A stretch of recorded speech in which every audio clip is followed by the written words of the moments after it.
Hey guys, I'm Chez and this is Chez M0i.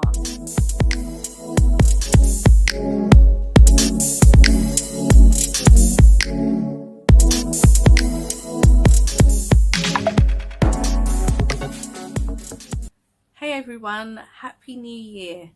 Hope you had a great time over the weekend. Today in the UK it's a bank holiday. It's Bank Holiday Monday, 3rd of January 2022, and many of you will be returning to work tomorrow.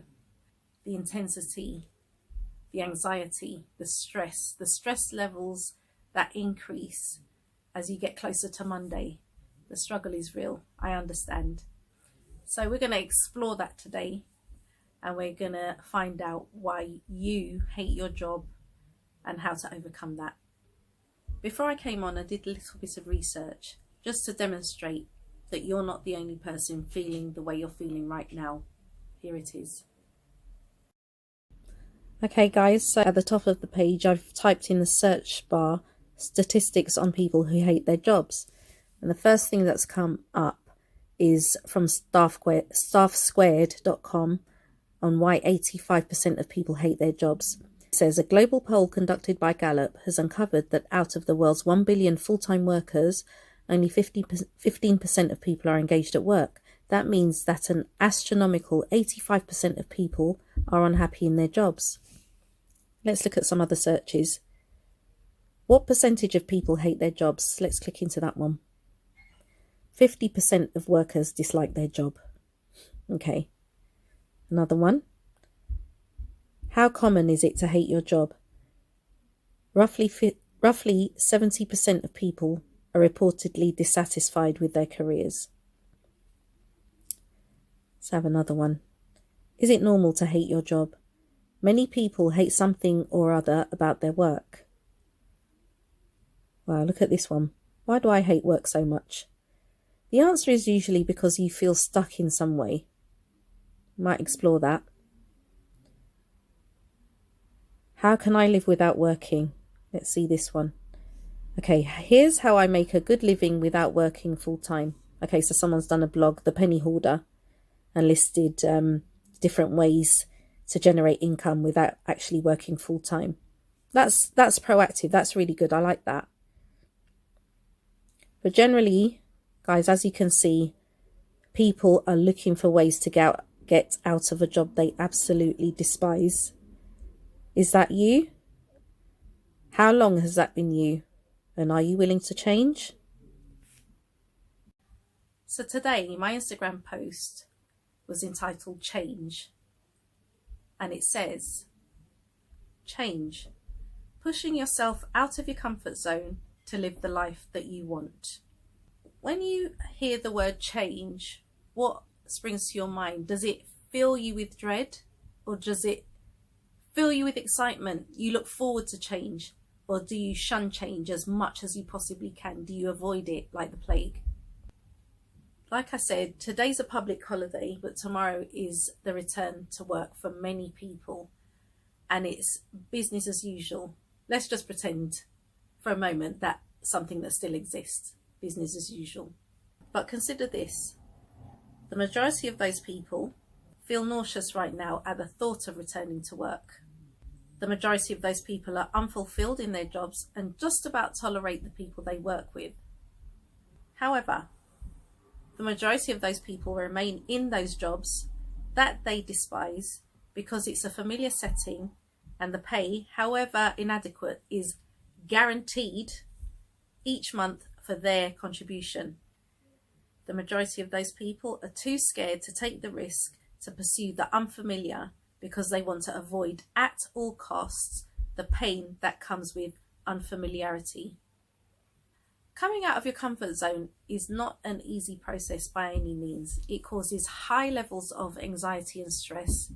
It creates a perpetual sense of unpredictability and uncertainty, and I speak from profound experience. However, what's even more painful is the pain of regret. Regret for the things you wished you had done but didn't do because you felt the heavy weight of other people's opinions and unsolicited negative feedback.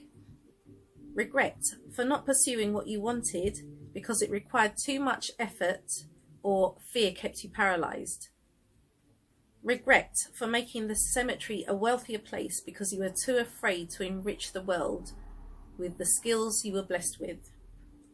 Therefore, knowing that change comes with pain and pain comes with change, the question is, are you willing to move out of your comfort zone to pursue the life that you want, or will you be in the same position on the 3rd of January 2023? I'm going to share an experience with you that I had when I felt such a high level of anxiety. So we're going back to 2004, and it was 3 days after my daughter had turned a year old. I decided to go back to work after she was 1. So I started at this job, and it was a very small company. It was run single-handedly by a lady. I'm not going to mention her name for obvious reasons. And she needed help. So I was there the first 2 weeks. I've worked with difficult bosses before. And I thought, you know, I've handled them before, but this person was exceptionally rude. In my opinion, she was exceptionally rude. And after 2 weeks, I called my mum. I said, Mum, I cannot work with this woman anymore. When I know that I have to go into this office, my stomach flips. I feel nauseous. I feel anxious. I just don't want to be there.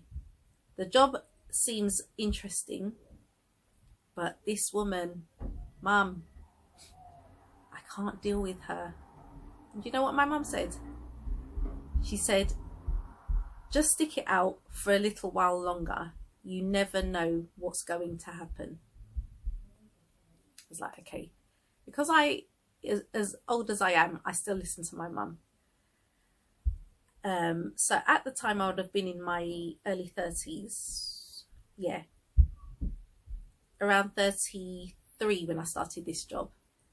So I was like, okay, Mum, any advice that you've given me in the past and I've followed it, it's always worked out really well. So I'm gonna trust you on this one again, Mum. No problem. It was the 3rd week, and again, the anxiety and the stress it's unhealthy. It's unhealthy. So I made up in my mind, I thought, you know what? I was planning not to stay anyway before I spoke to my mum. I'm going to be bold enough to ask this woman what her problem is, because I've got nothing to lose. I've got nothing to lose. So I said, I'm not going to say her name. I said, can I have a word with you? And she was like, yeah, sure. What's the problem? I said, do you have an issue with me? And she says, what do you mean? I said, for me, it's unacceptable the way that you speak to me in front of my colleagues. You try to make me feel small, and it's totally unacceptable. I cannot work in an environment where I'm made to feel like I'm less than nothing. Has anything happened to you in your past that has made you like this? I was ready for her to shout and scream. She actually did the opposite. She actually poured everything out to me and told me what has happened in her past and how it's affected her. A couple of weeks passed because we'd resolved that. I was more at ease. So I was like, you know what?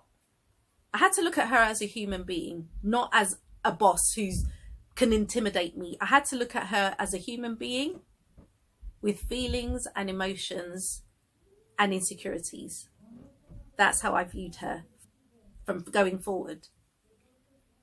So a few weeks passed, and then my colleagues would come up to me, oh, Show's still here? I'm like, yeah, what do you mean? Because every person that has come before you and has worked for her, they've never lasted more than 4 weeks in that position. You've been here over 4 weeks. You've been here like a couple of months now, and you haven't gone. I'm like, no, I haven't. No, I haven't gone. I ended up staying at that job for 10 years. And how I overcame that, aside from asking her what her issue was, why she was like this, I determined in my mind that I was going to make that job my own. When I started at that job, she had literally no more than 5 clients. By the time I left that job, we had between 450 and 500 clients, thereabouts. I helped to grow that business, and I had determined in my mind that I am going to treat this like my own business. I knew it wasn't my own business, but I had to have the attitude of, I'm going to make this my job. I'm going to work as I normally do, diligently and with excellence. And there is no, this is how you make yourself, I can't say indispensable, because I don't believe that people are indispensable. However, the company director of the whole operation, he actually said to me, "You've actually made yourself indispensable." I said, "No, I haven't." He said, "Yes, you have. Because when you go on holiday, she can't cope. When you leave in the afternoon, because at that time I used to work part-time because I had my daughter was still a baby. When you leave in the afternoon, all hell breaks loose." And she actually said to me one time when I came in the morning, she said, "Why is it that as soon as you leave the office, the devil walks in?" That's what she actually said. So I made that job my own, to the point where she had to become so dependent on me. I mean, to sort of give it context, she wasn't computer literate. She could literally only just switch on the computer, but everything else she relied on others for. I knew every client inside out. I knew every single detail about that client. So when she decided that she was going to sell the company, when we did the handover to the company who bought us out, they had to refer to me to get the background for every single client. And she sold the company, but in the meantime, as much as she may have wanted to get rid of me, because we did have clashes over the years, because she couldn't help being condescending, and I had to keep pulling her up on that because I'm the same age as her children.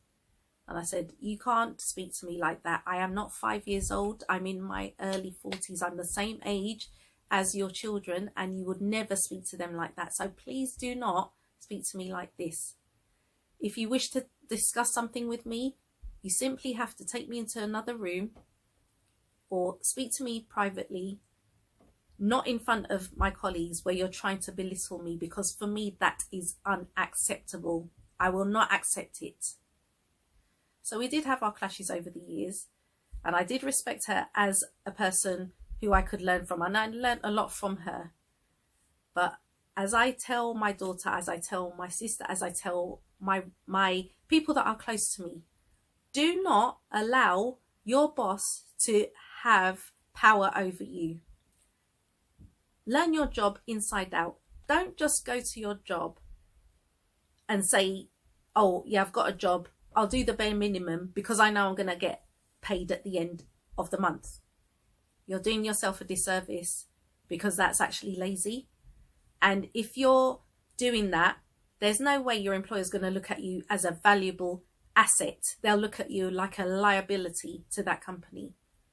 So if you want to not hate your job, if it's something that if you enjoy the work but you hate the environment and you just don't like your boss, you can turn that around by being the best employee in that place. It's not hard, but you have to have a mindset shift to do that. I actually spent 10 years and 2 months working for that company, and I left there nearly 8 years ago now. But the relationship I had with my clients, because it wasn't just a job to me. If I'm going to spend the bulk of my time in that environment, I want to be able to do the best that I can and develop relationships. And I developed relationships with a number of my clients who still keep in contact with me today, albeit via social media, because we got on so well. We don't have that professional relationship anymore, but as people, we keep in touch, you know, not regularly because everyone's moved on, but it's nice to know that you've left a mark, that people want to remember you and stay in touch with you. So that would be my advice with regard to, you know, if you're going to stay in that job, don't make it kill you. Don't make it kill your spirit. Don't make it be so soul destroying that you actually end up sick, because I've seen people so stressed out that they actually end up with high blood pressure, and it's horrible to see. It's horrible to see. The flip side of that is, if you cannot make it work in your job to the point where it's actually bearable. I mean, it's hard. It's very hard. I understand that. I'll give you another example of what I mean when I say, if you're not going to stay in that environment, if you cannot see the next 30, 40 years working in that same environment where you're getting up, going to a job that you can't stand, coming home, not having time to see your partner, see your kids, even put your kids to bed. You know, when it comes to the weekend, you barely have enough time to do anything. And then Monday rolls around again and the cycle continues. If you don't want to do that, you have to change what you're doing. You have to get out of your comfort zone, because you cannot stay in your comfort zone and say you want things to change, but you're not prepared to do anything about it. For me, it got to a stage where I was living outside of London. I was working in central London as a software developer, and I loved that job. This was before my daughter came along. This was actually before 9/11. And I used to get onto the platform on the train, and the worst feeling in the world for me was on a Monday morning at 7 o'clock on the platform, when it's dark and grey and rainy. I said, I cannot see myself for the next, till I'm 60, 65.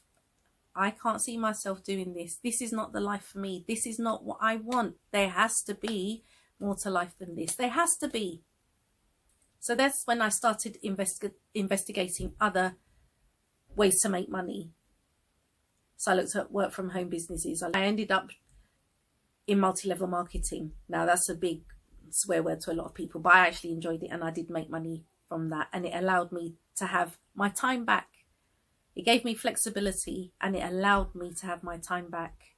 And again, I did what I normally do, and it's not to brag or boast, but this is how I work. I work very diligently because I want to see the end result.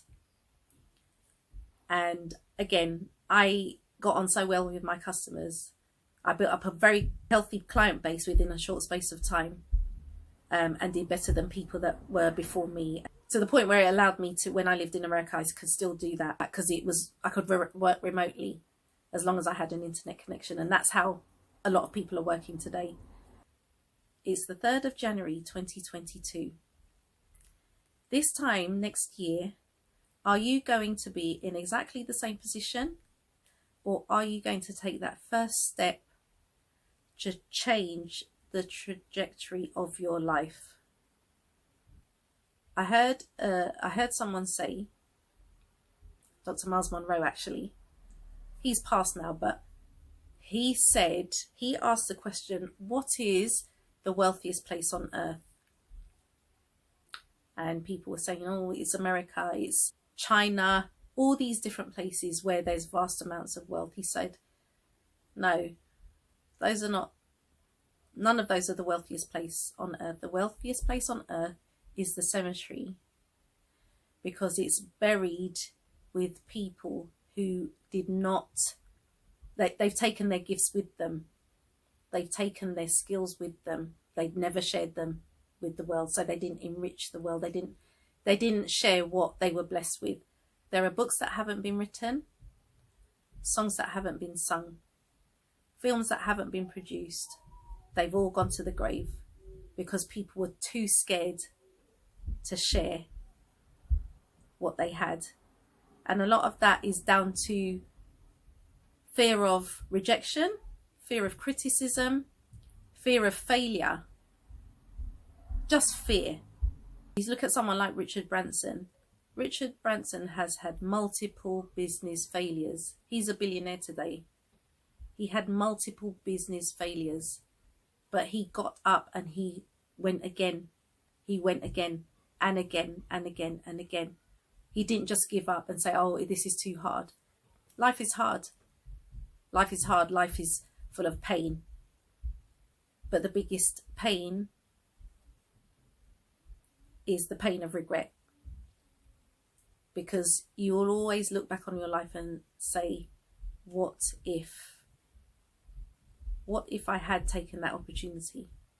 If only I had taken that opportunity. As you start the new year, if it's resonated with you, you know, you've been thinking so long and hard about what you want to do with the rest of your life, starting today. You shouldn't have to wait until a new year to do that, but this is as good a time as any. If you're thinking you have to wait until you move into a better place, or wait until you get married, or wait until you get divorced, no time is the perfect time. The time to change is now. You don't know when your last day is on this planet. What contribution are you going to make? You know, it's something to think about. In one of my first videos, I said, for me, I generally don't believe it's ever too late to do something. You know, obviously there are exceptions, but it's generally never too late to do something. But you just have to get started. You just have to do it now. And if it's a thing where you really hate your job, why are you wasting your time staying there? There's no such thing as job security anymore. Your boss could decide to turn around and say, you know what, I'm packing it in. I'm going to sell the company and I'm going to make you all redundant. What are you going to do then? You just have to make it up in your mind that you've had enough. If you've had enough, you've just got to draw a line in the sand and say, no, I can't do this anymore. I need to do something else. I need to do something that's going to make me happy. That's not going to destroy my soul. That's not going to make me end up in the hospital, because life is too short. So as we go forward, tomorrow's going to be the 4th day of a brand new year. Because I've been thinking about this over the Christmas period. Fortunately, I'm not in that position anymore where I'm going to have this anxiety in my stomach. Oh my gosh, I just do not want to go back to that place. Even if you're working from home, because a lot of people are doing that now, they're still working for a company that is going to monitor your times. In your own house, they're going to monitor the times that you take your breaks, go to the loo. They're going to check you logging onto your computer, what time you log on, what time you log off. In your own home. That does not even make sense to me. That doesn't make sense to me. It literally is illogical. But it's one thing to be in the office and put up with that for 8 hours, because you know you're going to leave that building and come home to your family. But it's an entirely different thing when you're in your home that's supposed to be your sanctuary and you feel like that in your own home. Sorry. That doesn't make sense to me, literally. It's nonsense. Don't be one of those people that just go through the motions because you've got bills to pay. It's easy for people to say, oh, it's not all about money. Listen, I know everybody needs money. I've got bills to pay. But my health is more important than a job. There's always ways to make money. You can always make money.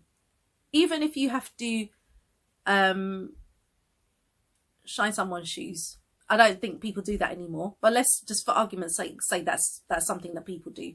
Even if you did that, there's always ways to make money, but you will never get time back. And if you're robbed of your health, what's the point anyway? Because you can't spend that, you can't enjoy that money that you've earned, all that money that you've amassed. So you're literally breaking your neck for someone who, if something happens to you, they're just going to replace you like that anyway. So that's what I'm going to leave you with today. It's thought-provoking and it's going to challenge some of you, but I was challenged. I went through a stage where literally I was made redundant from that job nearly 8 years ago. My landlord was selling his flat, not for eviction, but just he couldn't afford to keep it anymore. And my car packed up all at the same time. And I was like, oh my goodness, what is going on? At the time, I couldn't see anything positive in that, but that was the best thing that ever happened to me, because I don't work in that environment anymore, the 9 to 5. I don't do that anymore. I've had the opportunity to work abroad. And because I worked in that other job for 10 years, it's allowed doors to open that never would have been open if I hadn't listened to my mum and left after 2 weeks. I don't know what my life would be like. But you've got to confront these things. You can't keep running away from them. Even if it's people, even if they scare you, remember, your boss is a human being.